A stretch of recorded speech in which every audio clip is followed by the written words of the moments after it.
Hello, listeners, and welcome back to The Real Deal with Dee Denice. I'm Dee Hubei, And I'm Denise Newton. and we're your hosts. We have an exciting episode planned for today, but first, I want to take a second to highlight my amazing co host on her latest big news. Denise, I understand you're going to be the featured speaker at an upcoming conference where they'll be highlighting your mini documentary, Africa is Calling.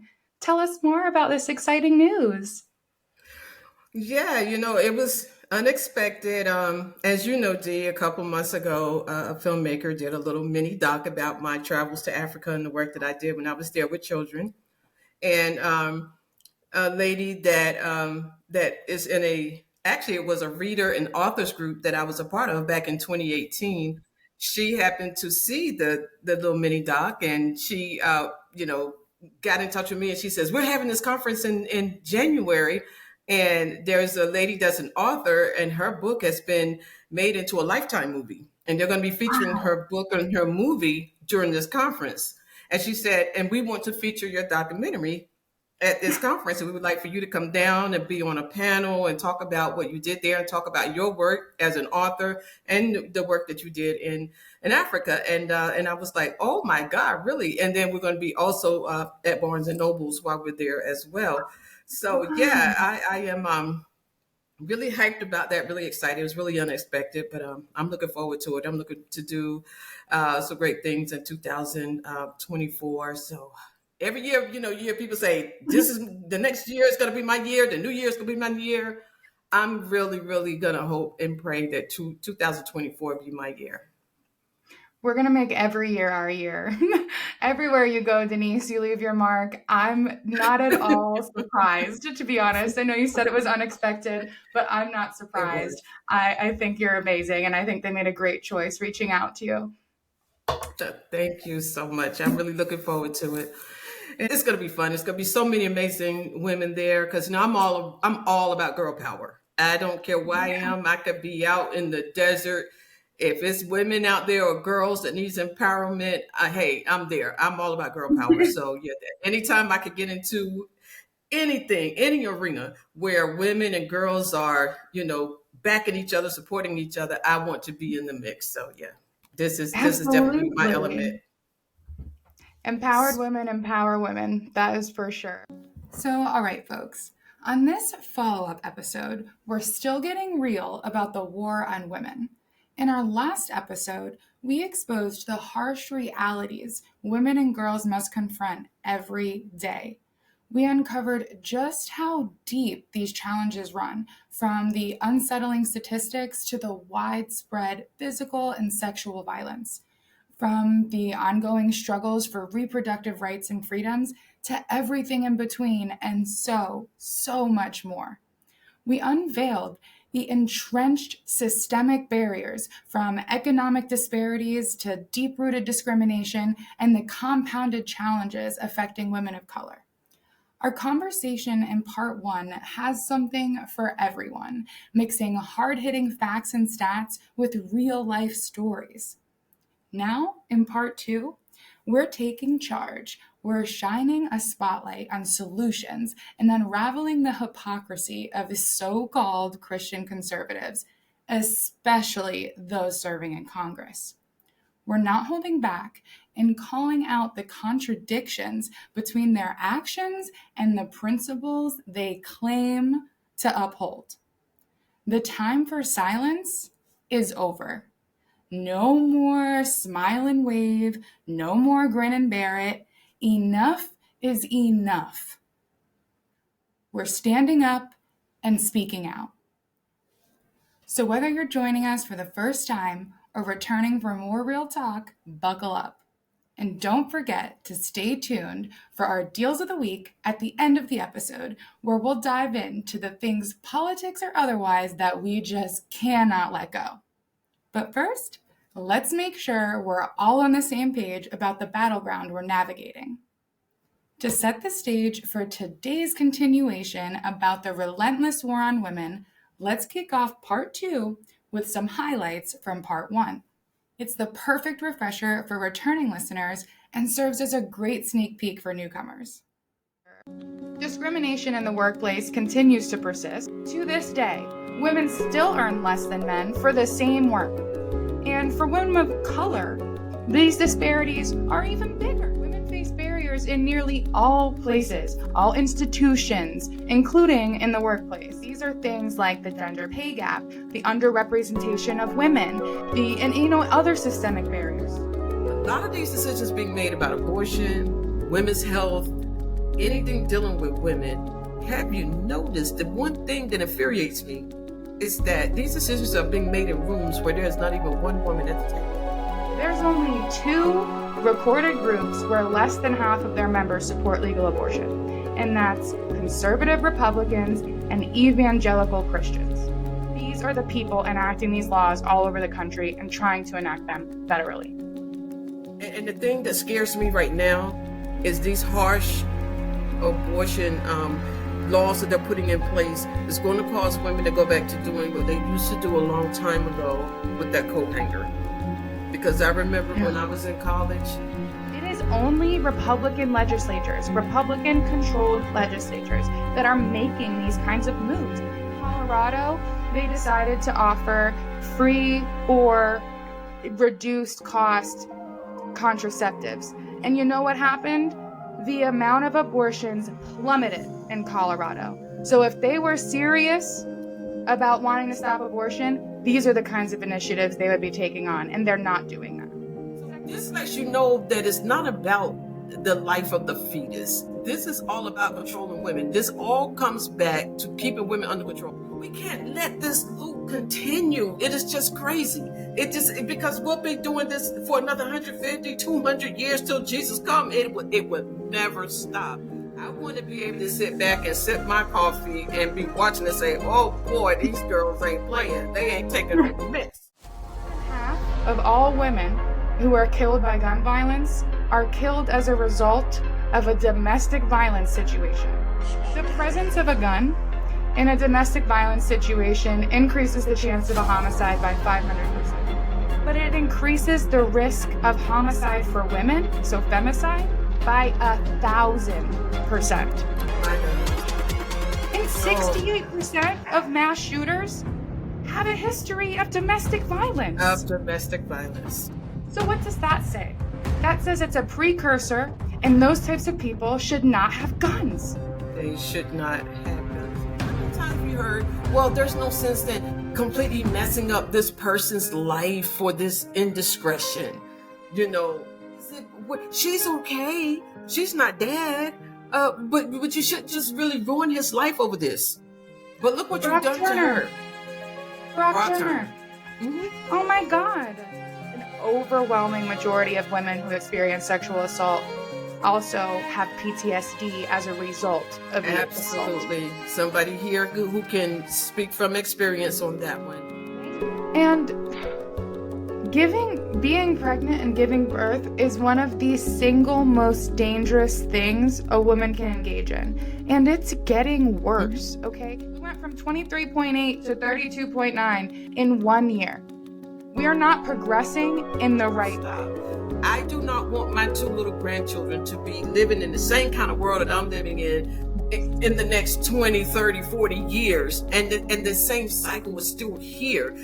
This thing has to be broken. For a lot of stats today, let's see here. 1 in 3 U.S. women have experienced some form of physical violence. 1 in 5 have been raped. 1 in 4 U.S. women will have an abortion by the age of 45. 1 in 4, 1 in 3, 1 in 5. These are people that you know. You know someone who has experienced the things that we have just talked about. We're having these conversations and saying these things out loud. We need to be really considerate about what we're saying, because the chances are that someone in the room listening to you has experienced what you're talking about. Absolutely. It's going to take your generation. It's going to take the Gen Zers, the millennials and those that's coming after the Gen Zers. Y'all are the ones that got to change this. I want to sit back and watch these energetic young women, really kick behind. You know that when we do participate in mass, they lose consistently. This is what I'm praying for. And it's going to take you guys to do it. All right, welcome back, listeners. We hope you enjoyed the snippet. But if you've not yet had a chance to check out part 1 in full, we highly suggest giving it a listen before diving in to part 2 with us. All right, let's jump in. As you may remember, if you've already seen our last episode, part 1 ended with one simple question.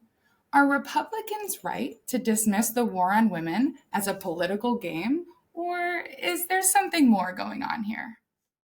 Republicans say that the war on women doesn't exist. The current Speaker of the House, Mr. MAGA Mike Johnson, voted, like many of his Republican colleagues, against reauthorizing the Violence Against Women Act.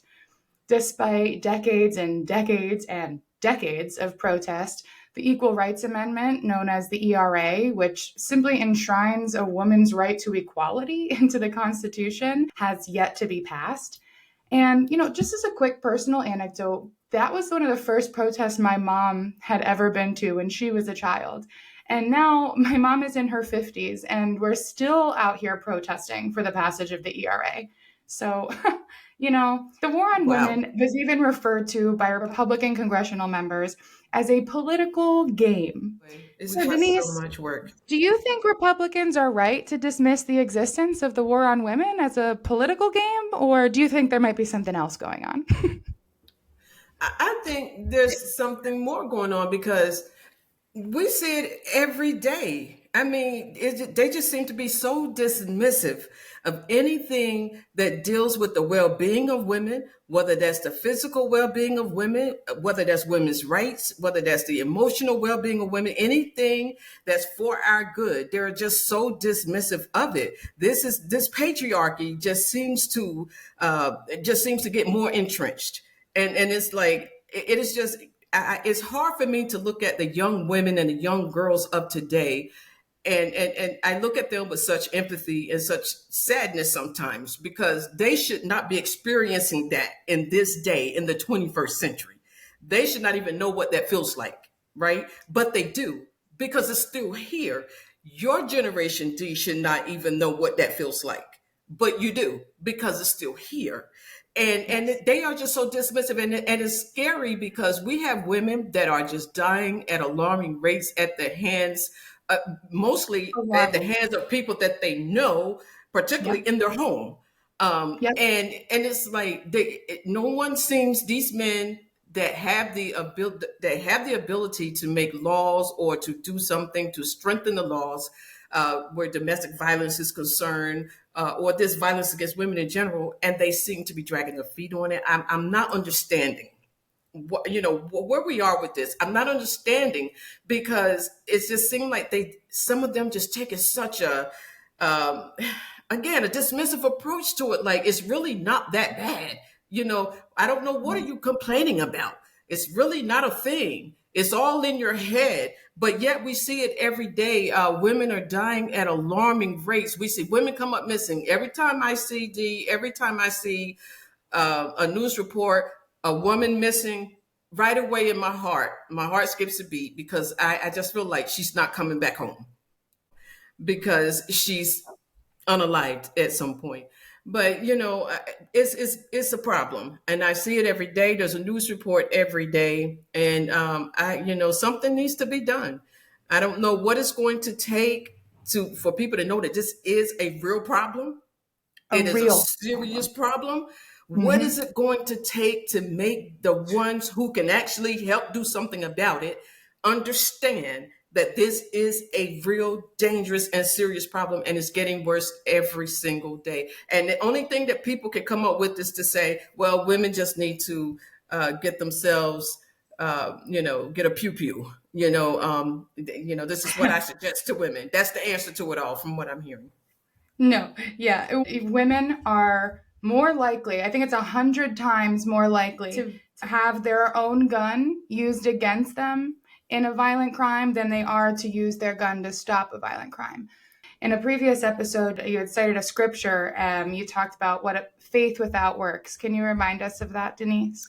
Absolutely. This is what the Republicans, they want to make people think they got a lock on Christianity. Now, I want to tell you, I am a Bible-believing Christian. I was pretty much raised up in church, but let me tell you something. I'm one of those Christians that believe in telling the truth, the whole truth, and nothing but the truth.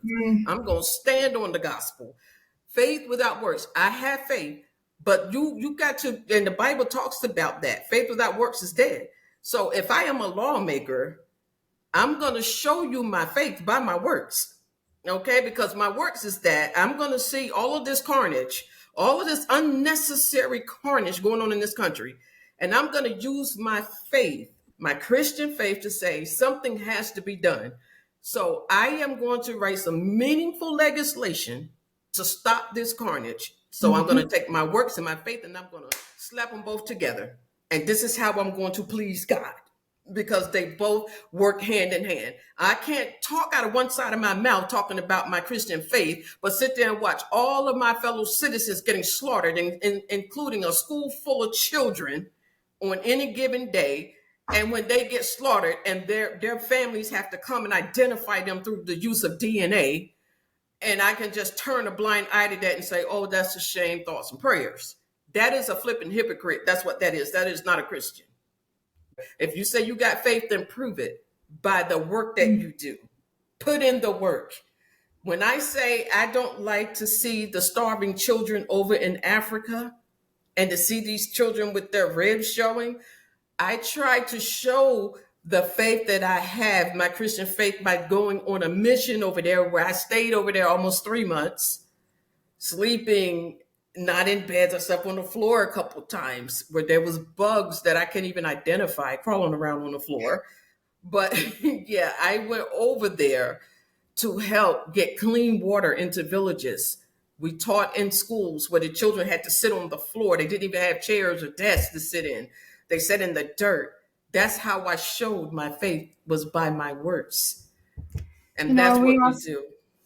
That is what we do. And, Volunteer Day, an International Volunteer Day, just passed recently as well. And if people go onto our social media at The Real Deal Podcast, they'll see a photo of you there in Africa doing this work. And so another heartfelt thank you to you and to all the volunteers that, spend their life being humanitarians and helping others, because your work matters, and it doesn't just affect lives, and it affects communities, it affects society for the better, and we need more of that. Absolutely. And I don't see how those Republicans, they always citing scripture and talking about God in the Bible, can sit there and keep watching what's happening in this country and turning a blind eye to it. They're hypocrites. That's just all there's to it. This isn't me, bashing or hating Republicans. This is a fact. Republican-controlled legislatures are the only people that are doing this type of stuff. And their goals are extraordinarily insidious and far more sinister than they appear on the surface. And we really can't get complacent about this. I think we tend to have a very short political memory in this country. And I was happy to see that we, the people, came through for abortion access, for example, and pro-choice candidates across the nation in this most recent election that we had back in November. But see, here's the thing. Republicans aren't just rolling back rights out loud in the ways that we can go to the ballot and go vote on, but they're doing it silently in the background too. And the worst part about all of that is not only are they often successful, but they're horrifyingly good at it. For example, states can ban abortion without even banning abortion, and they have been doing this. So how do I know they're good at it? Because this is the tactic that they were relegated to before the Supreme Court struck down this 50 years of precedent preventing them from being able to do it out loud. So instead, they did and still do things like cause undue burden, not just on women seeking the access to these safe and legal abortions, but also on doctors and on clinics that seek to provide access to this vital component of healthcare. These are things like mandatory think it over periods, because, women aren't strong, smart, and capable enough to know if that's the decision they want to make without having a quote unquote cool down period. So interesting, because they're not interested in a cool down period when it comes to things like guns. But God forbid women want to have an abortion. Yeah, go ahead. You have a cool down period. You think that over first.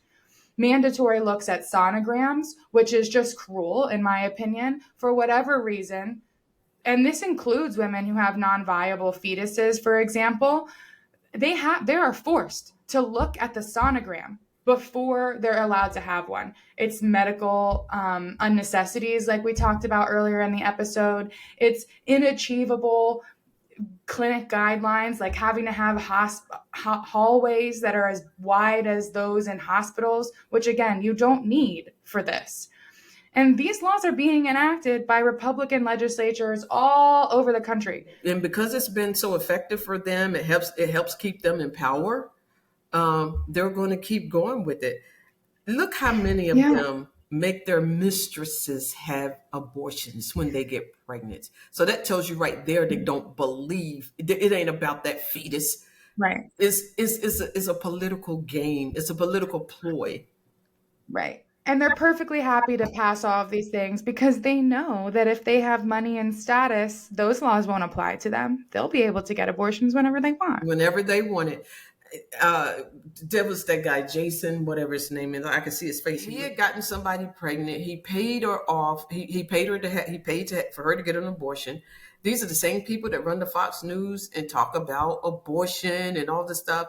They're all flipping hypocrites, man. This is what I'm saying. It's not even about the fetus. It's politically effective for them. It's good for them. It's a talking point about the young boy. It wins the money is what it does from the lobbyists. It sure does. And then think about the young boy that time. They were out there on the National Mall. These kids did a field trip for an anti-abortion rally. These were like high schoolers. They were like 10th grade, 11th grade, 12th grade. They started indoctrinating them very early. What was that? It was like 2019, right? Yes. Okay, yeah. But this is what they were there for, an anti-abortion rally. And so they start indoctrinating those children, their kids early on that. It's just right. And if you're only ever taught one thing and that's all you know, much of everything we know is all through socialization. It is. As a sociologist, this is what I studied. this is my whole deal. And so, of course, if that's all you know and all of the people that you trust and look up to, if that's all you've ever been told, that's all you're going to know. Why do you think people in other societies and different cultures, whether it's even just the UK, which is much like our society, are very different? Because you have a lot of who you are is how you're raised, the environment that you're around. Yeah. Absolutely. That's what these so-called evangelical Christians, and that's why a lot of those kids, when they do go off to college or whatever, they get buck wild once they actually get out there, because they've been so sheltered for so long, and they get a taste of the real world, and they 9 out of 10 times they end up getting buck wild. One of my best friends grew up very indoctrinated, and it wasn't until she went to college that her whole world came crashing down around her, and she had to think of a new way to view it and a new way to reconcile her faith with the things that she had been taught, because she came from a family that was very extreme insofar as their views on women, being subservient and that kind of stuff. And eventually she went to college. Her mind was opened to so many new doors because she went to go read a book that was a religious text, but it was written by a woman.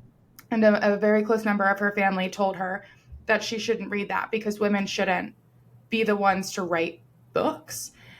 So that's what made her start asking questions. So she's gone over this amazing transformation over time, but a lot of it really had to do with indoctrination and internalized misogyny. If you get told things enough time, even about your own self, you start to believe it.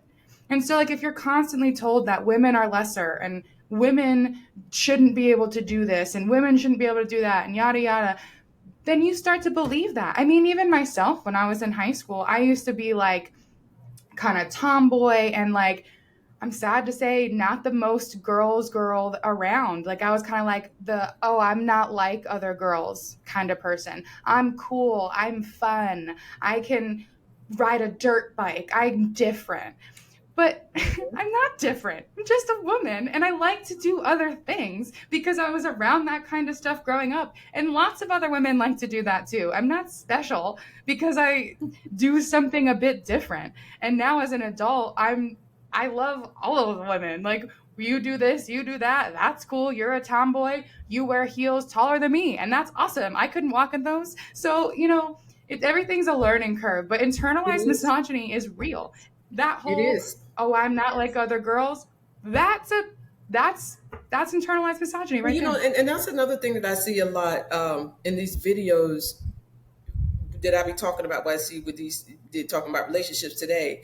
These men talking about modern women are not traditional in the sense of being subservient or submissive is the word they like to use.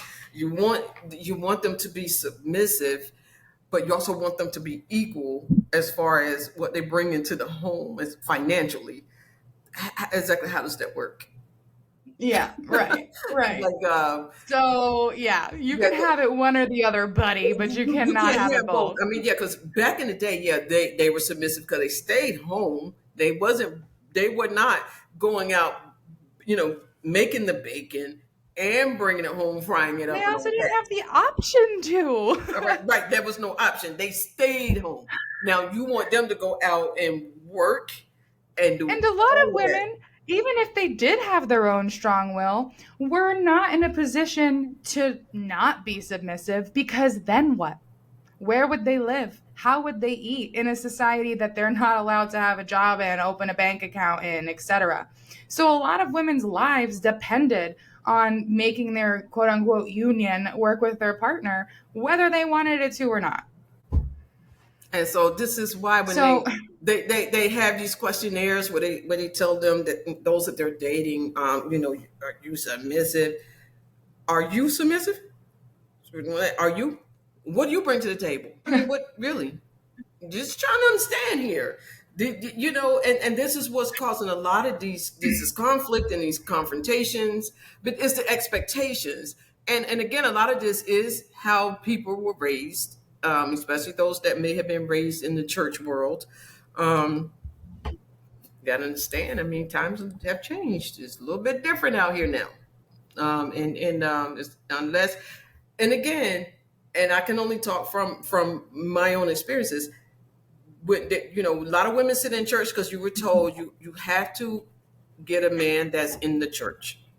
You have to pair yourself up with somebody that's of the faith that actually goes to church every Sunday like you do, and blah blah blah. And the men are not in the church. The men are out there. There are other places that they're telling you can't go, and it's been problematic. you said another scripture, any man who professes to love God but does not love his brother does not love God. And It that does stuck not with me love as God. well.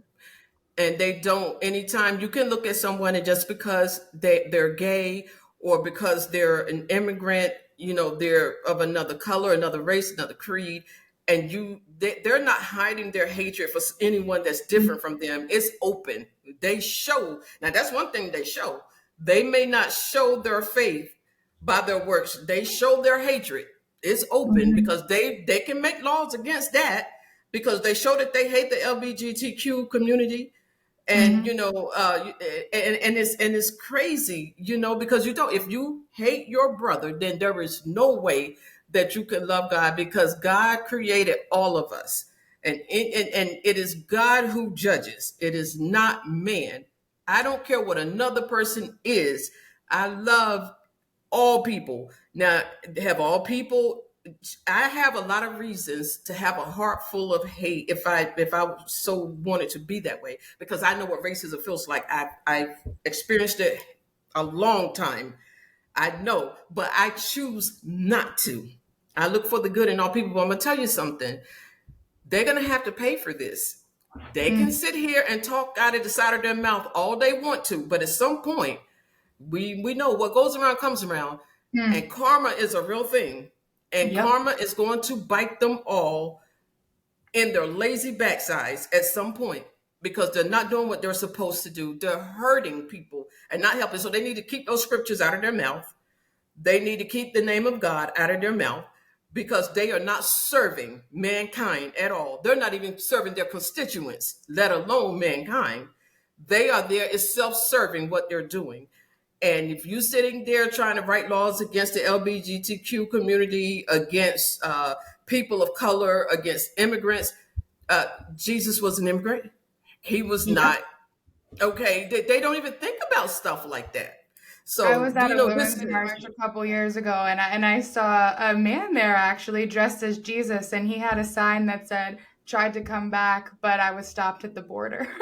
Okay, that's beautiful. That's beautiful. And I got a good one for you here. They would talk. Somebody said one time, imagine Mary, Joseph, and Christ. They fled to Egypt when King Herod had this decree to kill all the baby boys 2 years old and under, because he wanted Christ to be killed as a baby when he was born. You tell me how white parents with a white child would be able to hide in Egypt. Would that be possible? Yeah, one of my favorite memes, it cracks me up every time I see it. It's like one bowl of cereal and it has all the brown Cheerios and one white Cheerio, and it says Jesus, the Middle East. Like he's as if like he's the only white Cheerio in the whole bowl. But that Yeah, cracks me up. And just to end this little part of it out, Jesus said, "What you do to the least of me, you do to me." that's the So, part they miss every time. But when Jesus fed the poor, he said he fed the poor. You're supposed to take care of the least of these. And there are resources available to take care of the least of these. I worked in a school for 18 years with two different school districts. I worked in New Jersey in a school district, and when I came to North Carolina, I worked in a school district. I have seen what it looks like for a child to walk up, to go through the lunch line, get a tray, get to the end of the where the cashier sits, and realize that there's no money on their account, and that whole entire tray has to go over to the trash can, and they have to throw that tray in the garbage, and then they give them a peanut butter and jelly sandwich, an apple, and a carton of milk. But that tray had to go in the garbage. You threw food away because the child had. But this is what they're doing. But you say you talk about Christ. Christ wouldn't have made that child throw that food in the garbage. not to mention, we have millions, millions of homeless children in America, and the only meal they will get that day is the meal they get to eat at school. At school, absolutely. You're absolutely right. The resources are there. They weren't so busy trying to use this money for their own good and for their own gain, and to buy these big houses and these yachts and to fill their own pockets, we wouldn't have all this poverty in this country. The social safety net would not take a whole lot out of our federal budget. It would not. The government, particularly Republicans in the government, are more than happy to spend, I don't know, millions and billions of dollars a year per state on putting people in prison.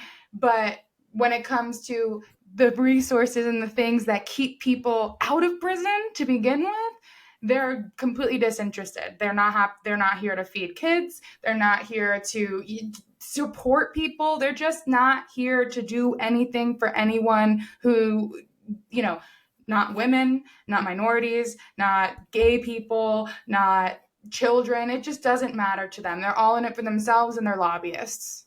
Well, that's those good Christians for you. That's those good Christians. They talk about pulling up from your bootstraps, but what are they doing? They're taking everybody's bootstraps away from them and putting them on themselves. And most of them didn't pull themselves up by anything. They were put onto a pedestal by their parents' money to begin with. Thank you. The money was flowing through their families from the beginning. They come to Congress wealthy, and then they get even wealthier. And those that don't come wealthy, look at people like Miss Colorado now. You was probably nothing more than 100 there when you went to Congress, but 2 years in, you're a millionaire. Okay, right? Because you're getting paid from these lobbyists and these special interests and all these people. Right. Yeah, you make a lot of money off of a congressional salary, but I'll tell you right now, you're not making millions off of a congressional salary. Okay, Not off and of yet congressional so salary. many of them are worth millions. Okay, And how'd that how do you go happen? Where's in that money two coming years? In 2 years, you go. Your salary is barely six figures. You're in the lower hundred thousands, maybe when you first start. And in 2 years, you go from making a hundred and some $1,000s to being worth from? something like 14 million in 2 years. Come on, we supposed to be stupid here, you know? But when some, but you would be against any legislation that would help somebody who is struggling. You would X that legislation quick, fast, and in a hurry. No, no, no, no, no. It's going to add to the federal deficit. No, no, no. And like, So, we've talked a lot about the problem, but now let's take some time to talk about the solutions. Solutions now, Denise. solutions now. Solutions now. So Denise, where do we go from here? What's like inspired you? What kind of actions have you taken, or what kind of actions can we take? Whether it's raising awareness, whether it's actually advocating on behalf of a policy, like as a society, where do we go from here, Denise, now? How do we put an end to the war on women? One of the things that I think that we're going to have to do, one thing that's not happening enough is these lawmakers are not being held to account, not nearly enough. We're sending them back to their seats term after term after term with them having done nothing to deserve it. And I think that we're going to have to start, and I don't mean, crashing the Capitol or anything like that. We're going to have to start utilizing these telephone lines, calling these lawmakers, sending emails, seeing if you can get appointments to go and see when they come home to their districts. Show up at these town halls, show up at their offices, see if you can call their legislative assistants and see if you can get an appointment with them. It's going to take people getting actively involved. We can't just sit and talk about these things and hope and wish and pray, thoughts and prayers, that something is going to be different, because it's not. When they see that we're serious and say, if you don't start taking our issues more seriously, then look what happened when the whole pink hat thing, right? Look how women hit the street when Trump first got in office. I mean, oh my My God. mom and my aunt, my mom and her older sister were both at that march. They went Were all the way to they? DC for it. Yeah. And it was during the time, I remember I wasn't feeling well during that time, but me and two of my sisters had planned to go. But excuse me, I got sick during that time. But we're gonna have to I get was in the Marine Corps at the time. I couldn't get leave, but I've been several years since. see, and this is what's gonna have to happen. Women have power. Women, we have Absolutely. more power than I think we have more power than we actually know we have. Because when we do get serious about something, look how we come out in humongous numbers. When we say, we're not taking this right here, we come out in huge numbers. We're going to have, like I said, we're going to have to utilize these congressional office numbers, these emails, because all of them got emails, all of them got websites, all of them got home offices in their districts. We're going to have to bombard them. We got an election coming up next year. A lot of them are up for election. It's just going to have to mobilize, galvanize, strategize, whatever you got to do. We got to send messages to them that we're sick of this mess. And something Mm. different has to happen, because they just sit there and warm those seats for 5, 10, 15, Yeah. 20, 30, 40 years and get absolutely nothing accomplished. That's what we're going to have to do. So what I'm hearing, Denise, is a lot of like political engagement and getting out there, getting involved, being a part of the process, doing your civic duty, Yes. calling your legislators, and Yep. I mean all of them, The not just the federal ones, your local ones, local all of ones. them. Call Yes. them, Yes. text them, do whatever it is you need to do. And in case people don't know, legislators actually have like a tracking system to know how their constituents are calling. If you tweet at them or tag them on something, that stuff's not calculated. You have to call or email. And if you don't know what to say, just Google it. There's tons of templates out there that you can just copy and paste and use to make your point. Send it to your senator, or your, congressman or your mayor. I don't care who it is. Send it to them all. I mean, there's like a lot of actions that you can take. It's like when I was in school, I was the vice president for Students Against Sexual Violence at my university. I was the president for the sociology club, and they did this thing called the Period Poverty Initiative, where we made feminine hygiene products freely available in all of the bathrooms on campus. I go to protests, like we mentioned, the Women's March. I protested Amy Coney Barrett's ACB's appointment to the Supreme Court. It doesn't have to be that intense. I understand that there are barriers to taking those kinds of actions. You might not have time off work, etc. Our society is not set up as a society that values people partaking in their civic duty. But, if you can do that, do that. That's great. You can also volunteer. You can donate if you're able. You can text bank, phone bank, those kinds of things. But don't underestimate the little things. The little things matter. It's about changing the narrative. It's about breaking the cycle. It's about standing up for each other. It's about just demanding our society be better. Empowered women empower women, period. Right. Be a girl's girl. Men advocate on behalf of your women colleagues, on behalf of your women friends, on behalf of women. Tell your bros to knock it off. It's all right if you giggle a little bit, but you need to say like, hey man, not cool. It's if you have to say, all right, can't lie, I laughed a little, but I shouldn't have. Fine, but stand up to it. Say something. Men of quality believe in equality. It's up to all of us in our everyday lives, because this is a larger narrative we have to change. It's not just calling our Congress members and our legislators, though that's important too. But it's about changing this from the bottom up. That means everybody around us needs to get the memo and get on the same page. And most importantly, everyone show up at the ballot box in 2020. Number one. Show up at the ballot box. Okay? You have to. That is number one. That's the critical point right there. Denise, I was thinking a lot about the video that Cardi B made that you had shared with me, urging people not to vote for Biden or to vote for third party if they vote at all. And like you, I was really upset about her comments, and bearing all of what I've just said, it's needless to say that I'm deeply concerned at such a notion. And yeah, there's many things that I disagree on with the Democratic Party, particularly with those corporate Democrat types. But unless and until we have a better electoral system that can support a third-party option, or at least provide a pathway to victory for a third-party candidate, like ranked choice voting perhaps, then I cannot ethically or morally justify casting a third-party vote. Like I said, do I agree with everything Democrats do? No. Do I understand why people are angry or disillusioned? Absolutely. Am I outraged? Yes. Would I prefer to cast a viable third-party vote? Probably. And would I support efforts and legislation that provides a solution to this?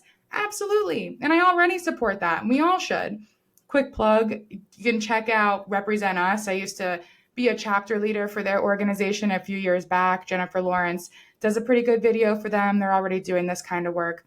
But again, to end this, my point is the current setup of our system doesn't allow for a viable third-party option. So as our country is facing all of these major issues, and as we've made clear, the Republican Party's strategy is to do these insidious things to harm us, and we're facing the erosion of a democracy and its norms. We have poor access to quality, affordable health care, including the right to safe and legal abortion, so much more. So right now, voting third party is not an option. And to me, doing so is just a gross negligence of my civic duty. I would love to be able to spend time and energy critiquing the Democrats for a better future, but I can't do that and can never do that again if we don't even have a stable democracy or a functioning government left after this. So this is not a dramatic overstatement. This is really seriously how high the stakes are, and we must, all of us must do the right thing in 2024 at the ballot box. So, as they say, vote blue no matter who. You have to. And please don't think that your voice doesn't matter. We have learned that your voice matters. If you want to take a look at what just recently happened in Louisiana. in that sheriff's race down there.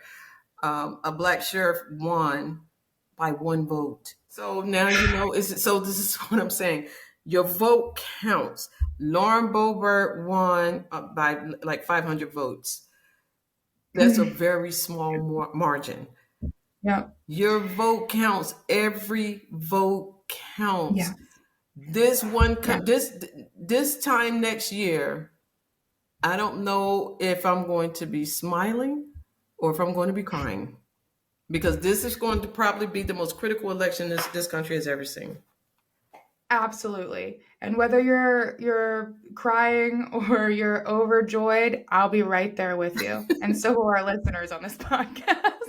Oh, we will be covering it next year this time. Yeah. No doubt about it, because it's going to be, oh boy. But to your point, Denise, I'll say this. If you think your voice doesn't matter, then they've already won. That's right. Because that's exactly what they want. And don't give them that satisfaction. Absolutely. Do not let them win. Absolutely. Well, Denise, to wrap up this conversation, we'll switch over to our deals of the week. So, would you like to kick it off for us, Denise? Sure. So, I have two. And I'll make them brief. I want to start. It shouldn't be funny, but it is. I'm sure you all know the name Casey DeSantis. Who's the Unfortunately. Who's the wife of one Ron DeSantis? So she was talking about, okay, let me read it here. She said, it reads, a call by the wife of Republican candidate Ron DeSantis for women from across the United States to descend on Iowa for 2024 presidential nominating process prompted a reminder by the state Republican Party that only residents can take part. The state Republican Party said this: you must be a legal resident of Iowa and the precinct you live in and bring a photo ID with you to participate. Oh. They were forced to say that because the brilliant Miss Casey DeSantis said, and I saw her when she said it, Casey DeSantis called on women from across the country to join the gatherings in Iowa by saying you do not have to be a resident of Iowa to participate. We are asking all of the moms and grandmoms to come from wherever it might be, North Carolina, South Carolina, and to descend upon the state of Iowa, said Casey DeSantis, who has been promoting a Mamas for DeSantis coalition as she campaigns for her husband. And that statement prompted the Republican Party in Iowa to say, oh, hold your horses. You have to be a legal resident of Iowa and the precinct you live in and bring a photo ID to participate. What is her deal? I have no idea, but that's really interesting because Iowa, unlike a lot of the other states, Iowa is really unique in the way that it conducts its elections. It's like a physical thing. Like you have to be there in person, and they'll kind of like call out the names of the people that are on the ballot. And the people have to physically be there the whole time and walk over to, the little part of the gymnasium that's got Biden's name or whoever's name on it to cast their vote. Yep. And they kind of have their own like ranked choice voting system kind of going on there, because if enough people don't gather around one area, then that person gets knocked off and so on until they've got their winner. So it's a really interesting thing because it's not just them casting some kind of ballot and leaving. It's like calling on them to go there and like sneak in and like be an extra body in this physical count of the election. And that's crazy and illegal and bonkers. That was so funny that the Republican Party had to come out and say she's wrong. I can't believe the Republican Party even bothered. I mean, I'm glad they did, but I thought that was and I'm above thinking them. that they probably had to do that because you probably would have had a lot of nutcases from around the country showing up in Iowa thinking that they could actually get involved in that process. Yeah. Okay. Liability. I think it's about time for him to pack up his Mickey Mouse boots and go on home anyway, because he's not going to win. So they can just forget that. Okay, and my next deal, unfortunately, is not quite as funny as Casey DeSantis, and this one involves the Vegas shooter from this week. And this guy has connections to North Carolina. Earlier this week, he went to the University of Nevada, and he killed 3 people and wounded some others. He actually had a target list, and he was targeting faculty. And it appears that a lot of this was motivated by the fact that he had actually applied for a teaching position there and was turned down. He was not hired. And he taught at ECU here in North Carolina, which is not far from where I'm at right now. I'm at Raleigh. Wow. ECU was in Greenville. And he has ties to Duke University as well here in North Carolina. This was the 80th school shooting in the United States this year, including 29 at a university or college campus. 80th school shooting in the U.S. this year, 29 on a university or college campus. But he went there, and when the police went to his apartment, they found an eviction notice on his door. So it seems that he was having some financial problems. They found a last will and testament sitting out. And they said that they have identified nearly 24 letters that he mailed in the hours leading up to the shooting. And he mailed these letters to university personnel around the country. And they said that he was fascinated by conspiracy theories. He was on the campus for about half an hour, shot up several people. And it seems that the 3 people that he shot, they to be Asian or Native Americans. And the police killed him, and they went to his apartment. That's when they found out this stuff, that he was a big conspiracy theorist, and the place that he was ultimately shot and killed was near that area where over 50 people were shot and killed in Vegas back in 2017. Like I said, he had applied to University of Nevada to try to get a job, and he was not hired. And it seems to be the motive for the shooting. It goes to your point that you made earlier about how people are just willing to go to that extreme length. They're just ready to jump right there over any inconvenience in their life. Any inconvenience. Take unalive people, take their whole lives over it. I mean, just because your life is miserable, you want to take somebody else's life. So he couldn't he didn't get hired. He has some financial issues. So let me go and just mess up somebody else's life. My deal of the week is more insidious than what you've just described, but I think in some ways just as dangerous. So my deal of the week is about the insidious nature of the Republican strategy and the silent danger that they pose to our republic. And I just cannot let this go. If we don't, as a nation, make the right choice at the ballot box in 2024, we might not even have a democracy left for us to fight over. And we really can't get complacent about this. I think we tend to have a very short political memory in this country. Like I said earlier in the episode, this isn't me, bashing or hating Republicans. This is a fact. Republican-controlled legislatures are the only people that are doing this type of stuff. And their goals are extraordinarily insidious and far more sinister than they appear on the surface. So, for example, we can look back to the 60s and 70s. Many places were under the control of conservatives, took away the requirement of mandatory busing systems for public schools. Now, they said this was to decrease the cost burden on schools. But the details paint a really different picture. So during this time, society's view of women was still primarily confined to the home, with the role of responsibilities, being housewife, stay-at-home mom, that kind of thing. And also, the majority of white families were still supported by a single income household. Now, these things were not necessarily true for the majority of Black families. The majority of Black families were not afforded the option during this time of having a single family income and weren't able to support themselves. So what did that mean? That meant that they didn't have anyone who could take their child to school and pick their child up from school and that kind of thing. So it disproportionately affected low-income and Black families and made it more difficult for them to go to school. So, in short, by things like that, blacks get hurt worse than whites as a byproduct of that law.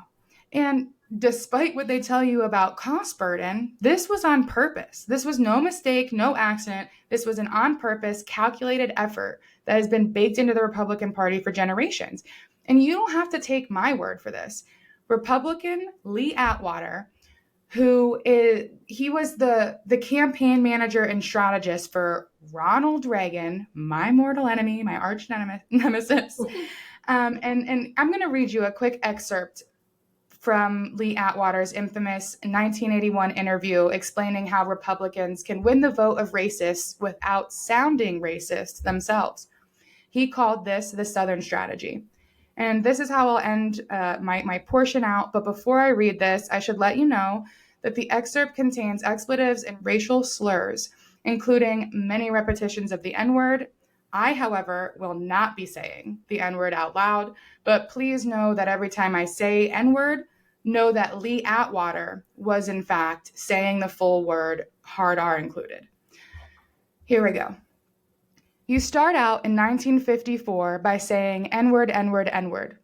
By 1968, you can't say N-word. That hurts you, backfires. So you say stuff like forced busing, states' rights, and all that stuff. And you're getting so abstract. Now you're talking about cutting taxes. And all these things you're talking about are totally economic things. And a byproduct of them is blacks get hurt worse than whites. We want to cut this is much more abstract than even the busing thing, and a hell of a lot more abstract than N-word, N-word. End excerpt. The whole interview is 42 minutes long. If you're interested in watching the whole thing, you can find it just by Googling Lee Atwater, Southern Strategy. So when people ask me about my party affiliation, kind of like Liz Cheney, I'm forced to politically identify as a Democrat in our modern era, even though I personally think of myself as an independent. All of us must do the right thing in 2024 at the ballot box. So, as they say, vote blue no matter who. And just one quick thing to your point. Entertainer Eric Benet, today he did a video that was so profound, and he said, I don't usually get into politics, and I'm an entertainer, I don't usually get into this stuff, but he said he was furious with the media because they are just not reporting on how dangerous it is for them not to talk about how Trump is such a threat to democracy. They are normalizing him like they did back in 16. And I'm with you. If you want to burn down the establishment, wait until after the threat is gone. Okay? When the threat to democracy is contained, then if you want to burn down the democratic establishment and make it easier for a third party to be viable, I'm all for that. But let that threat to democracy be brought under control.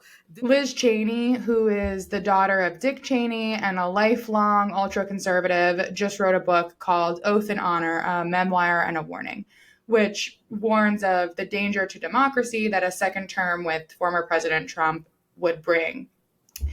She warns of quote, very, very real threat and concern that Trump would make himself a dictator and, quote, we may not have another election if he makes it back into the White House.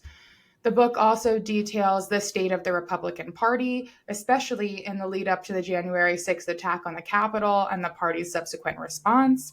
Figures like Mike Johnson, Jim Jordan, Kevin McCarthy, and of course, Donald Trump, among others, are frequently discussed. Liz Cheney also warns that the electoral fight goes way beyond Trump himself, because for Cheney, and for myself included, to be honest, there is no question in her mind that if Republicans win control of the Congress in 2024, that they will use their power to illegitimately instill Trump into power and overturn the results of a free and fair election. So this is a quote. I don't say any of this lightly, she said. And frankly, it's painful for me as someone who, has spent their whole life in Republican politics, who grew up as a Republican, to watch what's happening to my party and to watch the extent to which Donald Trump himself has, basically determined that the only thing that matters is him, his power, his success. So, in fact, Republicans are already working towards this, she warns. And we can see that, right? Like, there is so much evidence to support these claims that Liz Cheney is making. And so, for the first time in her life, Liz freaking Cheney has endorsed a Democrat and is urging people to vote blue up and down the ballot. This is what I be saying to people. I'm not saying, oh, you got to stick with the Democratic Party. You just cannot do it now because of what we stand to lose. And this is what I say every day, why I get jumped on all the time. I'm not telling people to stick with the Democratic Party.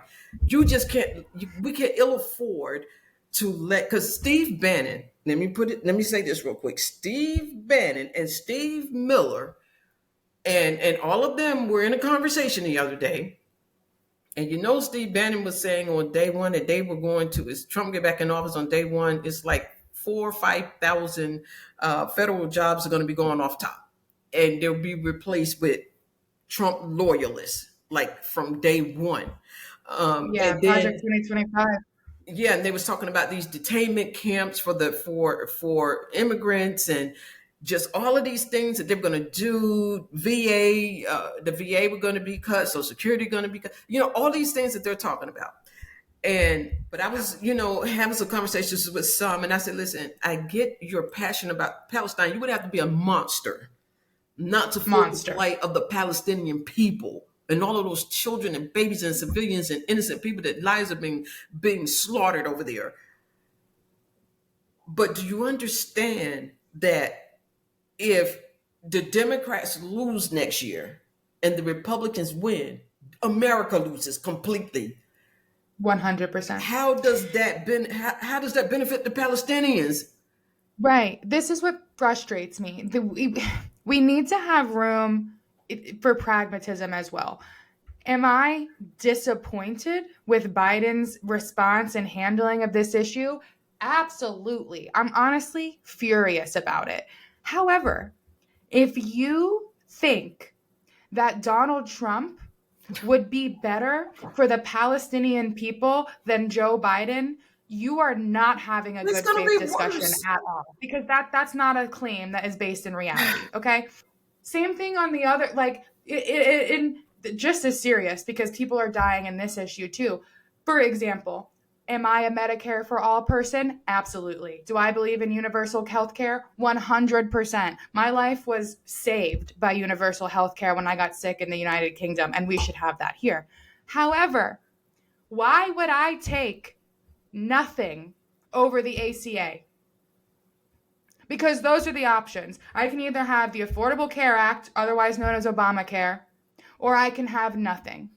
At least now the needle is closer to universal health care than it was before. Yes. But I don't have nothing. And to not be okay with the millions of people that have access to health care as a result of the ACA is despicable and a reckless disregard for human life. And that's what I'll say about that. Well, and I said, getting him back in there, first of all, he would be worse. And do y'all also understand that he is partly responsible for this very war that's going on? Because it is believed that he passed off those documents that struck the match to this thing. Okay, that he passed it off to Russia. Russia passed it off to Iran. Iran passed it off to Hamas. That he's and this whole thing is so nuanced, and he went and really moved the U.S. Embassy to Jerusalem, which has been designated an international city since 1948 because it's such a contentious issue. Each one of them want Jerusalem. So they were like, East and West Jerusalem. They kind of had a thing going on. Trump spit in the eye of every single person that has led this country, Republicans alike, ahead of, and just heightened tensions, and absolutely participated. And he did nothing. And I mean, it's just nothing.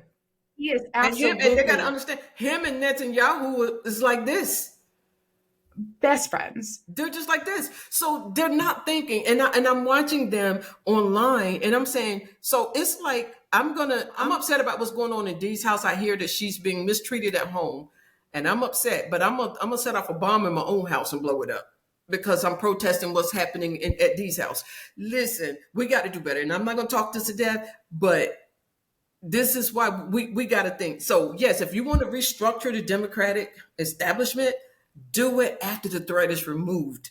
That's all I got to say. Do it And by after. all means, show up at the ballot box and vote for more progressive candidates. This Because is where your we do whole it. protest, not showing up, not being a participant in this civic duty is part of the reason why you have corporate Democrats still holding Democratic seats. You're right. Those You're right. people can You're be right. progressives if you get out there. We did that in Pittsburgh. We replaced our corporate Dems with progressives, and we're better for it. So other Well, people can do it too. then you got a lot of and then me and somebody else brought up in a thread on TikTok about, okay, are y'all giving any thought to what's going to happen to, like you said, insurance if the Republicans get back in office? They want to get rid of what's left of the ACA. They want to they want to hurt veterans. They want to hurt the elderly with Medicare and Social Security and disability. They want to get away with all that. Do you know a couple of these ignorant younger ones said, well, all those people are going to be dead soon anyway, so what does it matter? They say stuff like that. They're going to be dead soon God, anyway. this is what we need a civics 101 class, because if these people don't understand that their money is also going into it and that Social Security is not going to be there for them, I don't know what else to tell I try them. to tell them that very thing. Talk about cutting off your nose to spite your face. Okay, that's classic. So I'm like, okay, we just got to wait and see what happens. I'm glad to hear when you talked about Liz Cheney. I do believe, and people like Adam Kinzinger, I do believe that there are, to me, I believe there are Republicans that's bumping their gums right now, but when they go in that voting booth, they're not going to support Trump. I do believe that. I hope. Even if he is the eventual nominee, as I believe he will be, because there are some that are saying, I'll still support him even if he's convicted. And I believe Nikki I know Haley where was they one want of a them. president from prison. This What a is what I don't humiliation. understand. How can, listen, as much as I used to love Barack Obama, if Obama got convicted or accused of doing some of the heinous things, my support would have been pulled a long time ago. You don't represent me. I'm not gonna lie. I supported Obama, but I was deeply concerned about his use of drones. But like you're allowed to have criticisms of the people that you vote for. You do. And And right is right. As much as I like Al Franken, I hated to see him leave the Senate, but he was accused of something serious. He had to go. And the same Bob thing, Menendez, get out of Congress. What are Bob you doing? Menendez should be gone. Bob I don't Menendez even know should how that's already be gone. elected. But like I said, if you want to burn down the establishment and rebuild the Democratic establishment, rebuild it, I'm all for it. I have no problem with that. But you got to wait until this threat is contained. And right now we are under a severe threat. We cannot allow the fascists, the dictator, the wannabe dictator, the wannabe autocrat, the wannabe authoritarian, whatever. He's hitting all the markers. Did you see where they asked him the other day? Not Tucker Carlson, Sean Hannity asked him, would he be a dictator if he goes back in office? And he said only on day one. He would be a dictator through the whole time. That's what I mean. And he does this stuff for clickbait too, because he wants people to hear that. He wants that to get spread, and then he wants people to hear that clip so that he can say like, "Oh, I was obviously kidding. They're so dramatic. They're blowing everything out of proportion." But meanwhile, there's a ton of evidence that I can show you that far supersedes his dumb comments that show you the truth. Yes, his actions line up with that of a wannabe dictator. He says how much he admires people like Kim Jong-un and Vladimir Putin. He wants to be like them. He wants to run this country like them. Yeah. He wanted military flyovers, and things like that. He wants people to fear him like North Korea's. He called into question that presidents can only have 2 terms.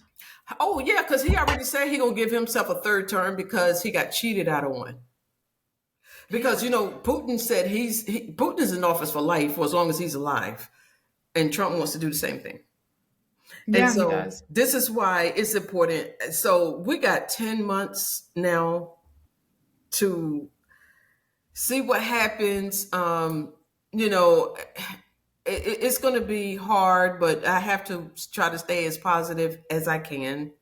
I had a session with my therapist yesterday, and they worry about Yeah, me. he loves therapy.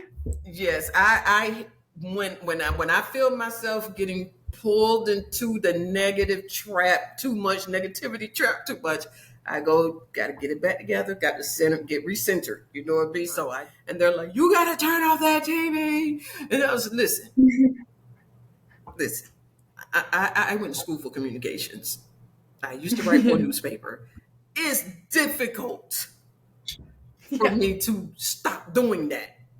And I want to be informed. I just Right. feel bad sometimes. I don't, and I have to show them that, you know, I still have a press badge. Okay. Woo! Hell yeah, Denise. Okay. Powerful woman. I still have a press badge. And it's good till 25. My Facebook followers that say they put a lot of pressure on me because they'll tell me when there's breaking news, they tell me they run straight to my Facebook page to see if I'm talking about it. Some of them will say, well, I'll go to your page first just to see if it's true. And I'm like, listen, that's a lot of pressure to put on a person. Okay. But they said, well, we know that you'll keep up with it. Yeah, it's like, yeah. You are a beacon of light with everything that's been going on. Somewhere to go look to. I just try to make sure that people getting the truth, because anything, I'm going to always verify something before I put it out there. Because, ever since Trump came up with that phrase, I hate that phrase. I won't say F news. Fake news. I hate it. Yeah. I hate that word. I hate that word. I don't like to use the word patriot. I don't like to use veteran. I don't like to use, because they have hijacked those words.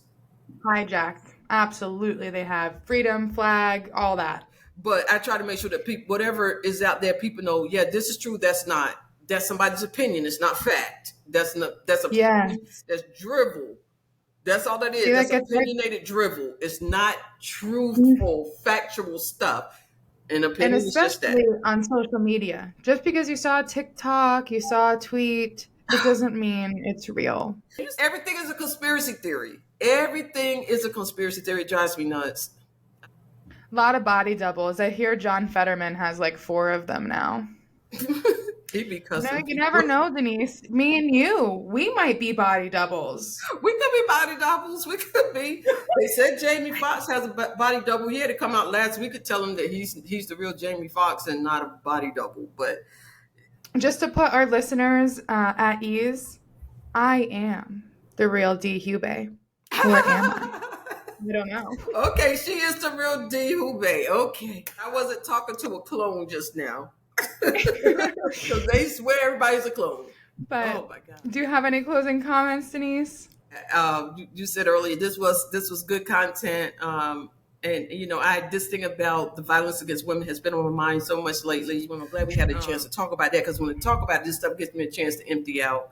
And just get it out, because I just get so bogged down, because as an empath, I am an empath. So when things happen, it just kind of stays with me and just give me a chance to empty out. So glad we got a chance to talk about that and to talk about, the upcoming election. I'm glad that was your deal of the week, and you talk about the danger of our Congress right now and that approach. I feel that same way. And we did not spend a lot of time on personal issues or personal impacts, though I'm sure we could have, and maybe would have if we had more time. But we are women. So to think that these issues don't affect us would be not the right way to think about this. So of course we're going to be passionate. Of course we're going to care. But that doesn't make anything that we've said less factual. And, we're women, so we have to remind people that our emotions did not get the better of us and that we're informed about the things that we were talking about. So I'm glad that we had this opportunity to do that as well. I hope people get something out of this the way that I got something out of this. And I'm sure you did too. Absolutely. So thank you for being here, and hopefully together we'll, build a better world. That's what we're always working towards. So that's going to happen. Yes, it will. And to all of those people listening, take that call to action and take it to heart. Get out there, get active, get involved, be a part of a better world. Let's build it together. And you can follow us at @therealdeal_pod. Again, that's at @therealdeal_pod. And we're on pretty much every social media you could imagine: YouTube, Spotify, and coming soon to Apple Music. Yay. Thanks.